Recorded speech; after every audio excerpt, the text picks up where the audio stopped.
Noakhali Sonaimuri press ক্লাবে সাংবাদিকদের সাথে মত বিনিময় সভা করে ইসলামী যুব আন্দোলন বাংলাদেশ। ইসলামী যুব আন্দোলন বাংলাদেশ সোনাইমুড়ি থানা শাখার সভাপতি মাওলানা শফিকুল ইসলামের সভাপতিত্বে কল্যাণ রাষ্ট্র প্রতিষ্ঠায় আদর্শ যুব সমাজ ও সাংবাদিকদের ভূমিকা শীর্ষক সাংবাদিক মত বিনিময় সভা অনুষ্ঠিত হয়। এতে প্রধান অতিথি হিসেবে উপস্থিত ছিলেন ইসলামী যুব আন্দোলন বাংলাদেশ নোয়াখালী জেলা উত্তর শাখার সাধারণ সম্পাদক GM মাহমুদুল হাসান হামিদি। বিশেষ অতিথি হিসেবে উপস্থিত ছিলেন ইসলামী আন্দোলন বাংলাদেশ সোনাইমুড়ি থানা শাখার ছাত্র ও যুব বিষয়ক সম্পাদক মাওলানা শহীদুল ইসলাম। উপস্থিত ছিলেন সোনাইমুড়ি প্রেস ক্লাবের সভাপতি জনাব বেলাল হোসেন ভূঁইয়া, সাধারণ সম্পাদক জনাব ইয়াকুব আল মাহমুদ সহ প্রেস ক্লাবের সাংবাদিক ও ইসলামী যুব আন্দোলন বাংলাদেশ ও ইসলামী ছাত্র আন্দোলন বাংলাদেশ সোনাইমুড়ি থানা শাখার বিভিন্ন পর্যায়ের নেতৃবৃন্দ। শুধু তাই নয়, আপনারা জানেন 2013 সালে যখন বাংলাদেশ থেকে ইসলামী রাজনীতিকে ধূলিসাৎ করে দেওয়ার জন্য আল্লামা সাইদি সাহেবকে নিয়ে যুদ্ধাপরাধীর বিচার নিয়ে যখন সেই শাহবাগে যখন এই ইমরানের সরকারের মাধ্যমে গণজাগরণ সৃষ্টি হয়েছিল, তারা যুদ্ধাপরাধীদের বিপক্ষে অবস্থান নিয়েছিল, তাদের নিয়ে যখন আলোচনা করেছিল সেখানে রাসূল সাল্লাল্লাহু আলাইহি ওয়াসাল্লামকে তারা জড়িয়েছিল। আর তাদের বিরুদ্ধে সেই হোসেন আহমদ মাদানী রহমতুল্লাহ রুহানী সন্তান আহমদ শফি যদি ভূমিকা না রাখতেন, আজকে কোথায় থাকতো জামাত ইসলাম, কোথায় থাকতো ইসলামী আন্দোলন, আজকে বাংলাদেশের রাজনীতির অবস্থা কি হতো আল্লাহ ভালো জানে। আহমদ শফি সে জাতিকে জাতির বিবেকে লড়া দিয়েছেন এবং তিনি সেই শাহবাগ চত্বরকে, শাহবাগ থেকে নাস্তিকতাবাদকে তিনি ধূলিসাৎ করেছেন। আজকে সেই শাহবাগে নামাজ হয়, আজকে সেই শাহবাগে ইসলামী জাগরণের গান গাওয়া হয়। অতএব এই জাগরণ গুলো ওলামায়ে দেওবন্দের হাত ধরে আসছে। সংগ্রামী সাথী বন্ধুগণ, আমার মাহমুদুল্লাহ ভাই যে কথাটা বলছেন, ইসলামী আন্দোলন বাংলাদেশ ইসলাম, দেশ, মানবতা, মানুষের কল্যাণে রাজনীতি করে, আমরা দেশের স্বাধীনতা সার্বভৌমত্বকে রক্ষা করে ইসলামের সুমহান আদর্শকে ধারণ করে আমরা এই দেশে রাজনীতি করি। তারই ধারাবাহিকতা আমরা নেতৃত্ব তৈরির ক্ষেত্রে আমরা ইসলামী ছাত্র আন্দোলন প্রতিষ্ঠা করেছিলাম। 1991 সালে ইসলামী ছাত্র আন্দোলন প্রতিষ্ঠা হয়। ছাত্র আন্দোলনের স্পষ্ট 5টি কর্মসূচি রয়েছে। আমাদের সিনিয়র সাংবাদিক শামসুল আরিফিন সাহেব বলছেন যে রাসূল করিম সাল্লাল্লাহু আলাইহি সাল্লামের প্রথম মিশন ছিল ইকরা। ইসলামী ছাত্র আন্দোলনের প্রথম কাজ হলো ইকরা বিসমি রাব্বিকাল্লাযী খলাক। ইসলামী ছাত্র আন্দোলনের প্রথম কর্মসূচি হল এলেম ও তারবিয়ত, জ্ঞান অর্জন ও প্রশিক্ষণ, তো চরিত্র গঠন, আধ্যাত্মিকতার। তারপরে 2 নম্বর কর্মসূচি হল আমল ও তাজকিয়া। একজন মানুষ শুধু আমল করলে মানুষ পরিবর্তন হতে পারে না, তার ভিতরে আত্মশুদ্ধি, তার ভিতরে আধ্যাত্মিকতার সাধন লাগে, তার ভিতরে তাজকিয়া লাগে। এই জন্য আমাদের 2 নম্বর কর্মসূচি হলো আমল ও তাজকিয়া। 3 নম্বর কর্মসূচি হলো সংগঠন।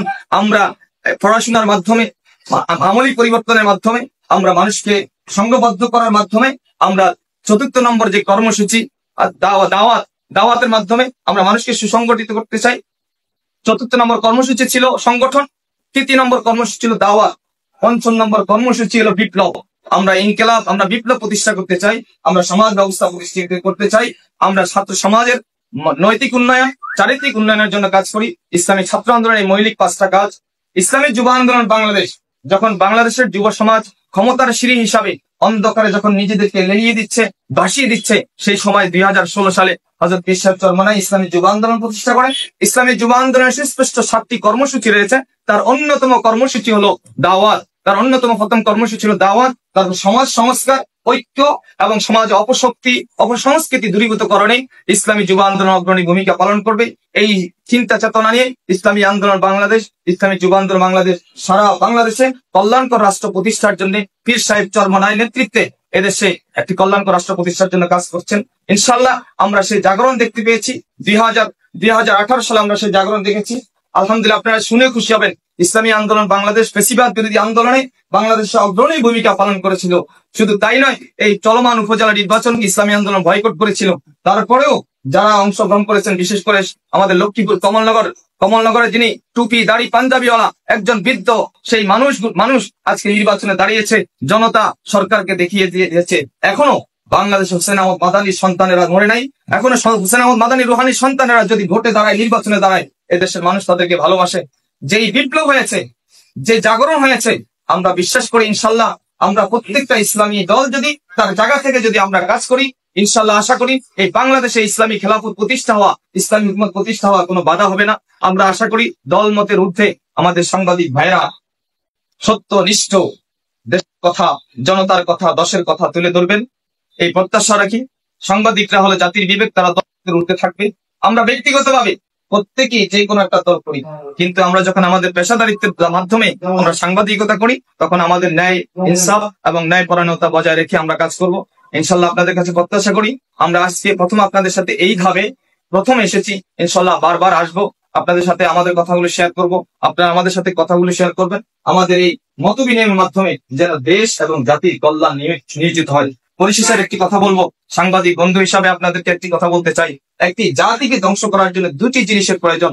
এক নম্বর হলো সেই জাতির শিক্ষা ব্যবস্থাকে ধ্বংস করে দেওয়া, দ্বিতীয় নম্বর হলো সেই দেশের তরুণ প্রজন্মের কাছে, যুব সমাজের কাছে নয় অশ্লীলতাকে ছড়িয়ে দেওয়া, অশ্লীলতাকে ছড়িয়ে দেওয়া।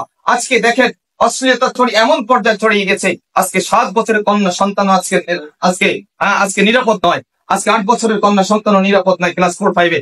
আজকে বাংলাদেশের শিক্ষা ব্যবস্থার কথা বলো, আমরা সোনাইমুড়ি নিয়ে কাজ করি। আজকে এসএসসি রেজাল্ট দিয়েছেন, এসএসসি রেজাল্ট দেওয়ার মধ্যে সোনাইমুড়ি উপজেলার ভিতরে 2টা শিক্ষা প্রতিষ্ঠান, সরকারি শিক্ষা প্রতিষ্ঠান। এর ভিতরে আমাদের সোনাইমুড়ি সরকারি মডেল সরকারি কলেজ স্কুল উচ্চ বিদ্যালয়, সেখানে পরীক্ষার্থী ছিল 130 জন। সে 158 জন শিক্ষার্থী পরীক্ষা দিয়েছিল।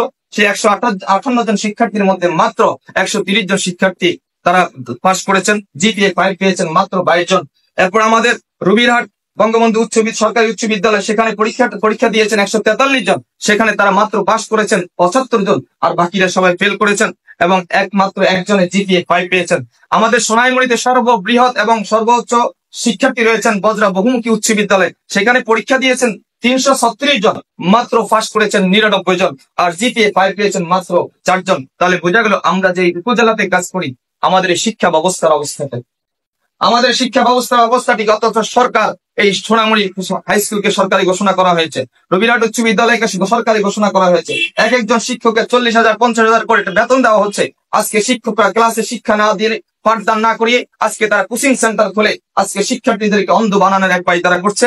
অতএব সাংবাদিকরা এই কথাগুলো তুলে ধরবেন এবং আপনাদের কাছে যদি চান, আমরা প্রত্যেকটা শিক্ষা প্রতিষ্ঠানের ফলাফলের আমরা ইনশাল্লাহ রিপোর্ট আপনাদেরকে দিতে পারবো। এই হলো বাংলাদেশের শিক্ষা ব্যবস্থা। সোনাইমুড়ি আলিয়া মাদ্রাসায় প্রায় 114 জনের মতো পরীক্ষা দিয়েছে, মাত্র 77 জন পাস করেছে।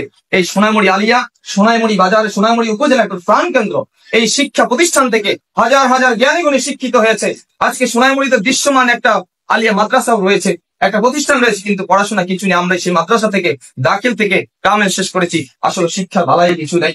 অতএব আপনাদেরকে বলবো, এই প্রতিষ্ঠানগুলো দিকে নজর রাখুন, আমাদের শিক্ষা ব্যবস্থা নিয়ে কাজ করুন। শুধু ভবন দিয়ে একটি জাতিকে গঠন করা যায় না, শুধু দৃশ্যমান উন্নয়ন দিয়ে একটি জাতি গঠন করা যায় না। আমাদের জাতিকে উন্নয়নের নামে আজকে পুরো জাতিকে ধ্বংস করা হয়েছে। আজকে আমরা নিরাপদ নয়। যে মুসলিম যে ধর্মের ভিত্তিতে পাকিস্তান স্বাধীন হয়েছিল, পাকিস্তান থেকে বাংলাদেশ স্বাধীন হয়েছে, আজকে সেই বাংলাদেশে হিন্দুরা মুসলমানদের সন্তানকে মেরে হত্যা করে। অথচ আমাদের সাংবাদিক থেকে আমরা আরো ভূমিকা দেখার চেষ্টা করেছিলাম, কিন্তু আমরা সেই দৃশ্যমান ভূমিকা পাই নাই। অতএব সবাইকে উদারতা আহ্বান জানাবো, কোথায় কে হত্যা করেছে এগুলো দৃশ্যমান হয়, কিন্তু ক্যাম্পাসগুলোতে সন্ত্রাসী কর্মকাণ্ড পরিচালনা হয়, সেগুলো সাংবাদিকদের কলমে ওঠে না। এই জন্য সাংবাদিকদেরকে বলবো, আপনারা জাতির বিবেক, জাতির সত্যনিষ্ঠ সংবাদ আপনারা প্রচার করবেন। যদি আপনার জীবন যায়, দেশ ও জাতির জন্য আপনি কি নিজেকে নিবেদিত করবেন? যেমন মাহমুদুর রহমান সাহেব, তিনি জাতির জন্য নিজেকে নিবেদিত করছেন, আজও আমরা তার কথা বলতে হয়। আপনারা এমন সাংবাদিক হন, আপনাদের কথা যেন আমরা আমাদের প্ল্যাটফর্মে বলতে হয়, 10 জায়গায় বলতে পারি। ইনশাল্লাহ আপনাদের কাছে অনুরোধ রাখবো। সাংবাদিক ছিলেন অধ্যাপক গোলাম আজম সাহেব, তিনি সাংবাদিকতা করেছেন, আজকে তার কথা আমার বলতে হয়। ভিন্ন রাজনৈতিক চিন্তা হয়েও আমি কিন্তু তার কথা বলতে হচ্ছে, কেন? তিনি জাতির জন্য করেছেন।